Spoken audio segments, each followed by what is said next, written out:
Hi all, నేను మీ శ్రీని. నా video చూసి నన్ను ఆదరిస్తున్నారు, అలాగే నా ఛానల్ సబ్స్క్రైబ్ చేసి నన్ను సపోర్ట్ చేయండి ప్లీజ్. వీడియోలోకి వెళ్ళిపోదాము. దేవరా ఫైనల్గా ఎదురు చూపులకి ఎండ్ పడింది.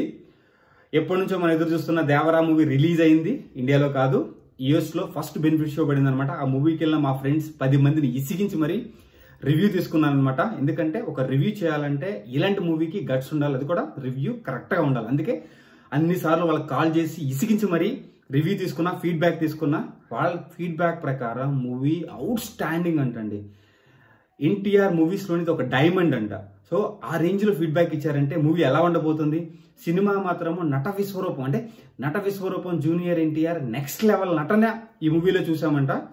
అండ్ క్లైమాక్స్ అయితే ఒక రేంజ్లో ఉండబోతుందంట. అంటే ప్రతి సీన్ సినిమాలో గూస్ బంప్స్ అంటండి. అసలు సినిమా చూసిన వాళ్ళు చెప్పడం ప్రకారం వాళ్ళు అసలు కుర్చీలో కూర్చోకుండా మూవీ చూసారంట. అంటే అరుపులు, కేకలు, అంటే ఫస్ట్ సినిమా స్టార్ట్ అయిన దగ్గర నుంచి ఎండ వరకు మూవీ ఎలా అయిపోయిందో తెలియకుండా అయిపోయిందంట. అరుపులతోనే అయిపోయిందంట.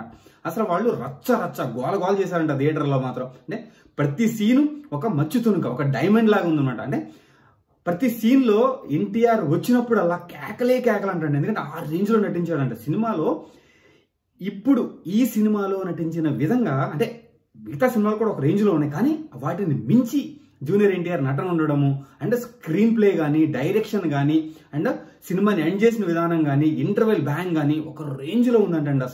అసలు ఒక్కొక్కరు చెప్తుంటే, వాళ్ళు 10 మందికి నేను కాల్ చేసినప్పుడు వాళ్ళు నాకు ఫీడ్బ్యాక్ ఇస్తుంటే నాకు అసలు గూస్ బంప్స్, వింటూనే గూస్ బంప్స్ వస్తుంటే సినిమా ఎప్పుడు రిలీజ్ అవుతుంది, ఫస్ట్ బెనిఫిట్ షోకి నేను వెళ్ళాలని ఎదురు చూస్తున్నాను. ఎందుకంటే దీనికంటే బెస్ట్ రివ్యూ ఇవ్వాలంటే నేను చూసినప్పుడు ఆ రివ్యూ ఇవ్వడం అనేది ఆ ఫీల్ వేరే ఉంటుంది. వేరే వాళ్ళు నాకు చెప్తే ఆ రివ్యూ ఇవ్వడం ఎందుకు ఇస్తున్నానంటే, అందరికీ అంటే దీనికోసం ఎదురు చూస్తున్న వాళ్ళందరూ ఈ మూవీ ఎలా ఉండబోతుందో తెలుసుకోవాలని చెప్పి ఈ వీడియో చేస్తున్నాను అనమాట. కానీ మన అందరి ఎదురు చూపులకి ఇది ఎండ్ కార్డ్ కాదు, బిగినింగ్ అనమాట. ఎందుకంటే మనం ఇండియాలో ఇంకా రిలీజ్ అవ్వలేదు. ఎందుకంటే మనము పైరసీ చూడము, మనం డైరెక్ట్గా థియేటర్కి వెళ్ళి చూస్తాము. సో అందరూ థియేటర్కి వెళ్ళి చూడండి. ఆ ఫీల్, మన నట విశ్వరూపం నటన, డైలాగ్ డెలివరీ చూడాలి అంటే మనం థియేటర్లోనే చూడాలి, పైరసీ కాదు. థియేటర్కి వెళ్ళి చూడండి. ఒక మచ్చు తునుకు అయిపోతుంది అతని కెరీర్లోనే. Hats off junior NTR. Signing off శ్రేణి.